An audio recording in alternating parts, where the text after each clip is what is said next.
कमलाकुच मंडल धृत कुंडल, श्रित कमलाकुच मंडल धृत कुंडल, कलित ललित वनमाला जय जय देव हरे। कलित ललित वनमाला जय जय देव हरे। जो कमल के समान कोमल वक्षस्थल वाली लक्ष्मी जी यानी कमलाकूच के आलिंगन में स्थित हैं, कानों में कुंडल धारण किए हुए हैं और गले में सुंदर वनमाला पहने हैं, ऐसे हे देव हे हरे आपकी जय हो।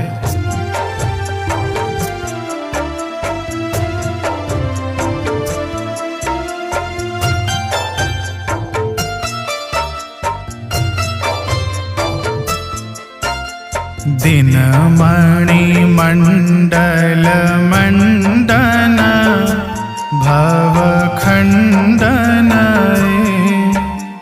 दिनमणि मंडल मंडन भवखंडन, मुनिजन मानस हंस जय जय देव हरे। मुनिजन मानस हंस जय जय देव हरे। जो सूर्य मंडल के आभूषण हैं, संसार जन्म मरण रूपी बंधन को तोड़ते हैं और मुनियों के हृदय रूपी मानस सर में हंस के समान विहार करते हैं, हे देव हे हरे आपकी जय हो।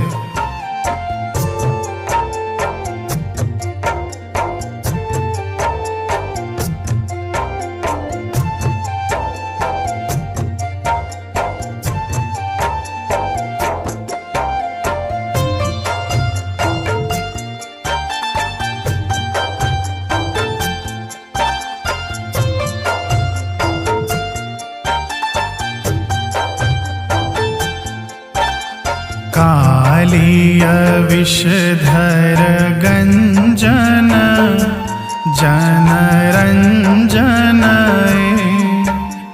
कालीय विषधर गंजन जनरंजन,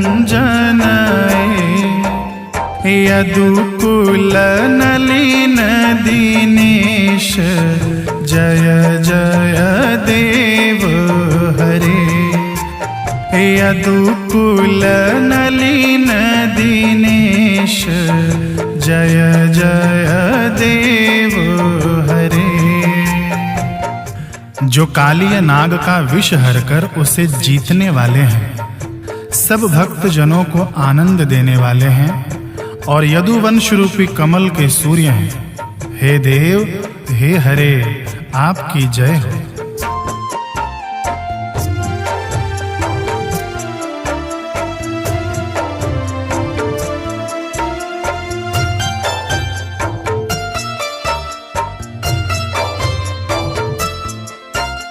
मधु मोर नरक विनाशन गरुड़ासन,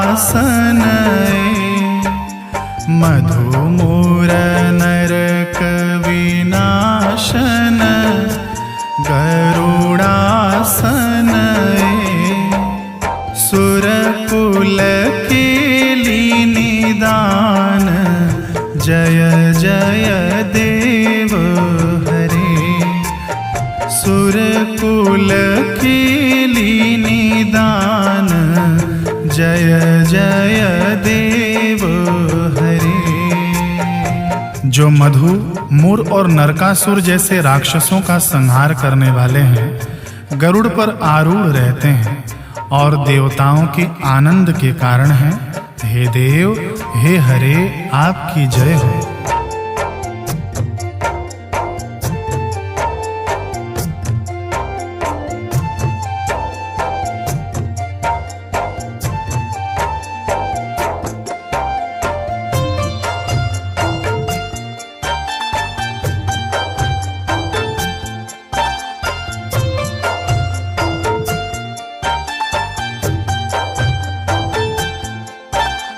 अमल कमल दल लोचन भव मोचन। अमल कमल दल लोचन भव मोचन। त्रिभुवन भवन निधान जय जय देव हरे। त्रिभुवन भवन निधान जय जय देव हरे। जिनकी आंखें खिले हुए कमल दल के समान हैं, जो जन्म मरण रूपी संसार से मुक्ति देने वाले हैं और तीनों लोकों के आधार एवं निधान है। हे देव, हे हरे, आपकी जय हो।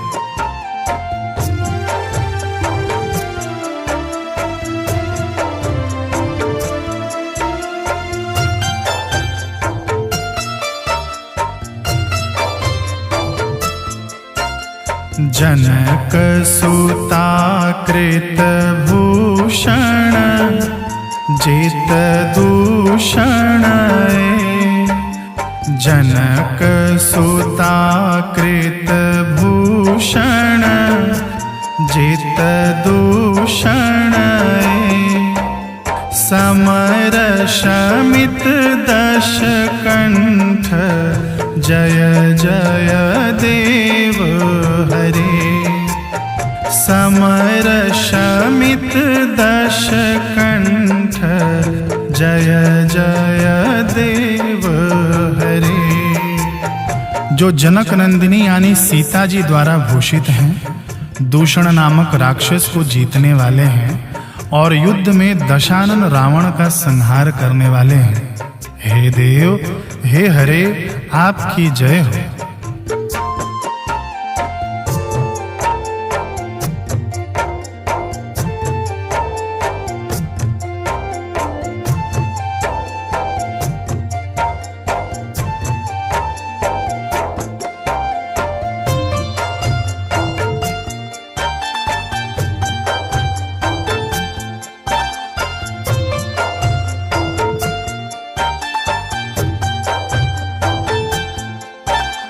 अभिनव जलधर सुंदर घृत मंदर।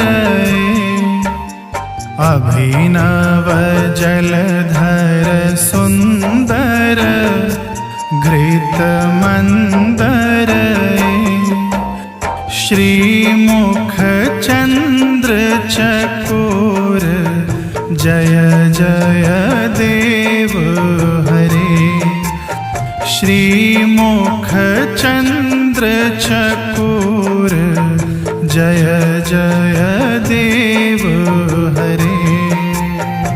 जो नए जलधर यानी मेघ के समान सुंदर हैं, मंदराचल पर्वत को धारण करने वाले हैं और चंद्रमा जैसे मुख वाले, जिनके मुख को चकोर की तरह निहारने वाले भक्त हैं। हे देव, हे हरे, आपकी जय हो।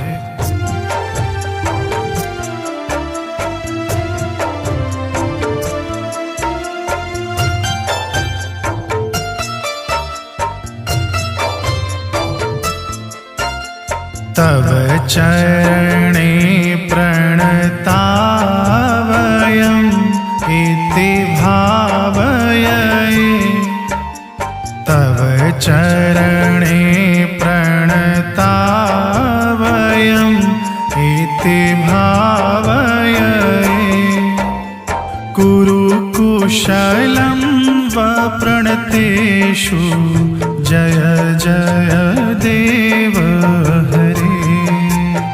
कुरु कुशलं वप्रणतेषु जय जय देव हरे। हम आपके चरणों में प्रणत यानी शरणागत हैं। इस भाव को स्वीकार करें और हमारा कल्याण कीजिए। हे देव, हे हरे, आपकी जय हो।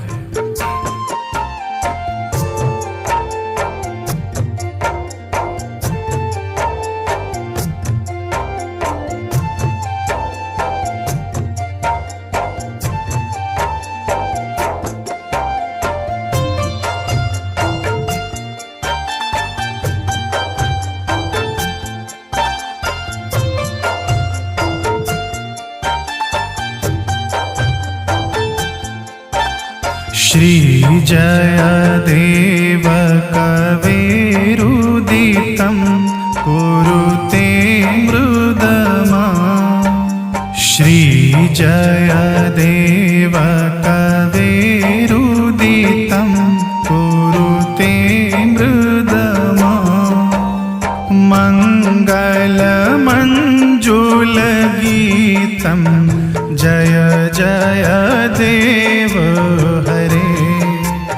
मङ्गलमञ्जुलगीतं जय जय देव हरे।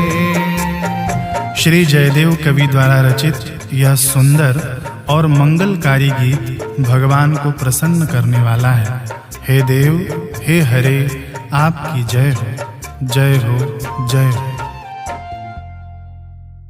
श्री कवि सम्राट जयदेव जी ने गीत गोविंद की रचना की, जो भक्ति और प्रेम का अद्भुत संगम है। कहा जाता है कि जो भी व्यक्ति श्रद्धा से शुद्ध कंठ से इसका पाठ करता है, ठाकुर श्री कृष्ण स्वयं उसे सुनने अवश्य पधारते हैं। इस दिव्य रचना का प्रभाव इतना गहरा है कि कलयुग में भी इसके कई प्रत्यक्ष प्रमाण मिल चुके हैं। जिन्होंने नियमित रूप से गीत गोविंद का पाठ किया, उन भक्तों के पास भगवान जगन्नाथ स्वयं इस मधुर काव्य को सुनने के लिए आते हैं। भगवान जगन्नाथ जी का ही स्वरूप माने जाने वाले महाकवि जयदेव द्वारा रचित महाकाव्य गीत गोविंद की महिमा का वर्णन कौन कर सकता है, जिस पर रीझ कर स्वयं भगवान श्री कृष्ण ने अपने हाथ से पद लिखकर उसे पूरा किया। जयदेव जी और उनकी पत्नी पद्मावती श्री कृष्ण प्रेम रस में डूबे रहते थे। जयदेव जी को भगवान के दशावतारों के प्रत्यक्ष दर्शन हुए थे। एक दिन भावावेश में जयदेव जी ने देखा कि यमुना तीर पर कदम्ब के नीचे भगवान श्री कृष्ण मुरली हाथ में लिए मुस्कुरा रहे हैं।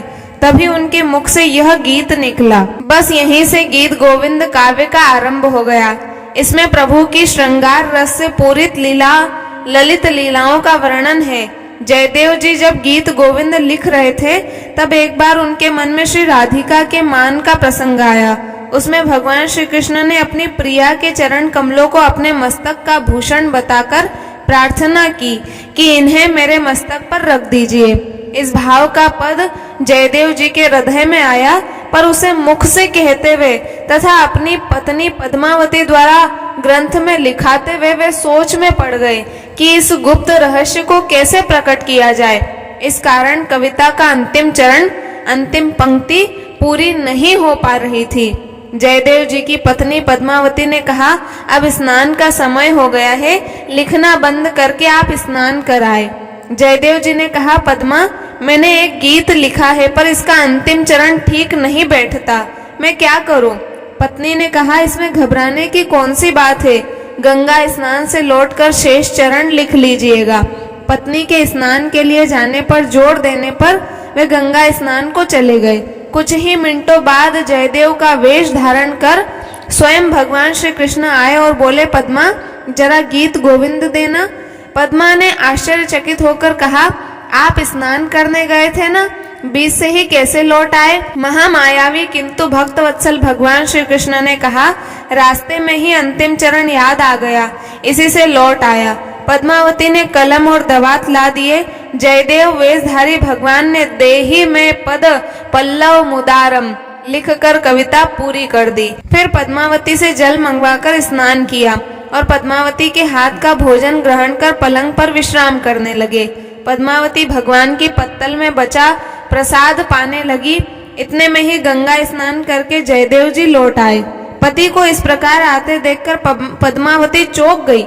जयदेव भी पत्नी को भोजन करते देखकर आश्चर्यचकित हो गए। जयदेव ने पूछा, पद्मा, आज तुम मुझे भोजन कराए बिना कैसे भोजन कर रही हो? पद्मावती ने कहा, यह आप क्या कह रहे हैं? आप कविता का शेष चरण लिखने के लिए रास्ते से ही लौट आए थे। कविता पूरी करने के बाद अभी तो स्नान पूजन के बाद भोजन करके आप लेटे थे। जयदेव जी ने जाकर देखा, पलंग पर कोई नहीं सो रहा था। वे समझ गए आज अवश्य ही भक्त वत्सल भगवान की कृपा हुई है। फिर उन्होंने भगवान द्वारा लिखा कविता का शेष चरण देखा तो मन ही मन कहा, यही तो मेरे मन में था पर मैं संकोचवश लिख नहीं रहा था। फिर वे दोनों हाथ उठाकर रोते रोते पुकारने लगे, हे कृष्ण, हे नंदनंदन, हे राधा वल्लभ, हे ब्रजांग माधव, हे गोकुल रत्न, हे करुणा सिंधु, हे गोपाल, हे प्राण प्रिय, आज किस अपराध से इस किंकर को त्याग कर केवल पद्मा का मनोरथ पूर्ण किया है। इतना कहकर जयदेव जी पद्मावती की पत्तल से श्री हरि का प्रसाद उठाकर खाने लगे। पद्मावती ने उन्हें अपनी झूठन खाने से रोका भी, पर प्रभु प्रसाद के लोभी जयदेव जी ने उसकी एक न सुनी। इस घटना के बाद जयदेव जी संकोच छोड़कर उसी गीत को गाते हुए मस्त घूमा करते और उस गीत को सुनने के लिए नंद नंदन उनके पीछे पीछे छिपकर चलते रहते थे। ऐसा माना जाता है कि गीत गोविंद की अष्टपदियों का जो कोई नित्य पठन और गान करे, उसकी बुद्धि पवित्र और प्रखर होकर दिन प्रतिदिन बढ़ती है। साथ ही इन अष्टपदियों का जहाँ प्रेम से गायन होता है, वहाँ उन्हें सुनने के लिए श्री राधा कृष्ण अवश्य विराजते हैं और प्रसन्न होकर कृपावृष्टि करते हैं। तो इस प्रकार से गीत गोविंद का बहुत महत्व है। आपसे पूजा न हो तो मत कीजिएगा, पर गीत गोविंद का पाठ अवश्य भगवान श्री कृष्ण के सामने रुदन करते हुए कीजिएगा। वो दिन दूर नहीं होगा जिस दिन भगवान श्री कृष्ण स्वयं हमारे सामने बैठ करके हमें दर्शन देंगे। तो इस प्रकार से हमने आज के वीडियो में गीत गोविंद का पाठ और इसकी महिमा कथा भी श्रवण करवाई। यदि आपको वीडियो अच्छा लगा हो तो वीडियो को लाइक कीजिएगा, चैनल पर नए हैं तो सब्सक्राइब कीजिएगा। मिलते हैं अगले वीडियो में, तब तक के लिए सभी को राधे राधे।